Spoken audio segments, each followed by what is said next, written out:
Bilasizlarmi, o'zim uchun 30 kunlik Celery Challenge'imni o'tkazdim va shu o'zimga kichkina taqdirlash uchun kichkinagina sovg'a oldim. Hozir sizlar bilan birgalikda ochib ko'raman.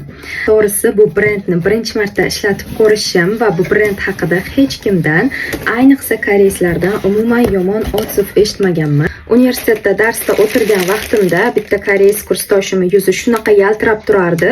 Keyin so'raganman, "Yuzing nimaga bunchalik yaltiraydi? Qanaqa brend ishlatasan?" deb so'raganimda, aynan hozir men ochmoqchi bo'lgan brendning nomini aytgan, hamma mahsulotlarni doimiy ishlatib boraman degan.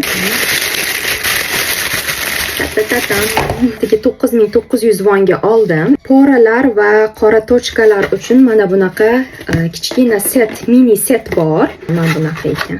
Yorqinlashtiruvchi serumli maska, bulali maska, shunaqa 3 xil maskasi bor. Yorqinlik bag'ishlaydigan va yuzni tinchlantiradigan mana bunaqa kichkina mini set bu ham. Buni ham ishlatib ko'raman. Ta'sirchan yuzlar uchun mini set. Buni hozir ochib ko'raman. Toner va krem. O'zi asl narxi $30 atrofida edi.